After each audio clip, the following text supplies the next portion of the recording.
Hey, what's going on, everybody? I'm Martin Fox with AM Sports. I'm hanging out with Royce Young from Daily Thunder and also the Thunder beat writer. Royce, thanks for hanging out with me and chatting, man. So I have a couple questions for you, if you don't mind. Sure. So, OKC, they beat the Rockets tonight. Every time James Harden comes back to the city, is there a little bit of hard feelings that comes back, or a little bit of remorse? Maybe so. I think that he obviously got booed in introductions. I think the fans still feel the animosity a little bit, but quite honestly, I think just the Rockets team in general just generates that with Patrick Beverley, Trevor Ariza, Dwight Howard. I mean, they're kind of the team that I think kind of brings out some of that tension.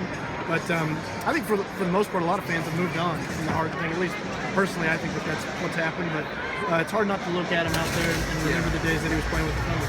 Yeah, it's a little bit hard for me. I had to come to tonight's game just to get some closure. Yeah. We know how good the Thunder are. We know they're a playoff team. Are the Thunder, do they have a deep enough bench to make a good finals run?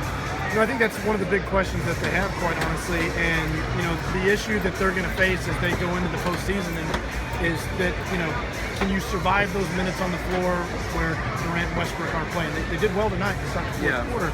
Something Billy Donovan's done a little bit differently is kind of worked in some of the other starters. You've seen Serge Ibaka play with the second unit more and more. Enes Kanter obviously has stepped up in a big way. Big time. I think that those two teams that they're looking at ahead of them, the Warriors and Spurs, both have terrific deep benches, and I think that Billy Donovan may just cut it off and just shorten his group to 8 or 9, and maybe change that rotation going into the playoffs, because that is something. Can you survive those 5 or 6 minutes and not give up a 10-2 run when Durant and Westbrook are playing? Speaking of the Thunder's bench, what has Cameron Payne's emergence over the past month or so meant to the Thunder? I think it's really important for him. Obviously you're talking about a rookie and relying on a young player. Didn't even play in the NCAA tournament last year, so you're talking about playing big playoff minutes. But from what I've seen from Cameron Payne, I've been really impressed with him. He's kind of got a swagger about him, a confidence. I think he can handle that sort of thing. But his playmaking, shot-making ability, the way he spots up from three, I think he unlocks a lot of different things maybe for that second unit. The question is the experience and how he can hold up, as the games get more important. Going back to talking about a little bit, I want to talk about Russell Westbrook. He's having such a phenomenal season. Is it really being overshadowed because of Stephen Curry? Oh, I'm sure. And Durant the same way. Kevin Durant, has had, in some ways, maybe one of his best seasons yet in terms of efficiency.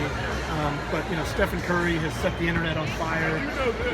Basically every three that Stephen Curry makes feels like the way when Blake Griffin would posterize people a couple years ago, and everybody blew up and YouTubed it and find it. That's how every Steph Curry three feels. It feels like a poster, like a 30-foot poster or something. So I think people have kind of focused in on him, but that'll all change with how Westbrook performs against Curry when they go head-to-head 58 or 6. Just the last question. Trade deadline's looming.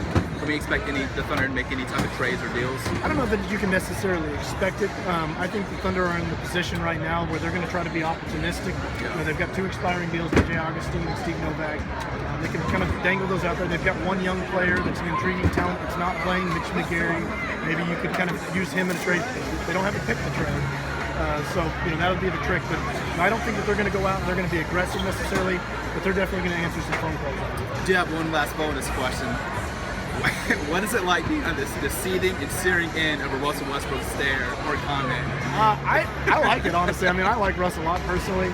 Me and him, I feel like, have a pretty good relationship off the court. So I think it's something that I deal with, and it's just the way Russ is. That's awesome. Royce Young, Daily Thunder, Martin Foster, AM Sports. Thanks for watching. So, Royce, thanks a lot, man. I really appreciate it.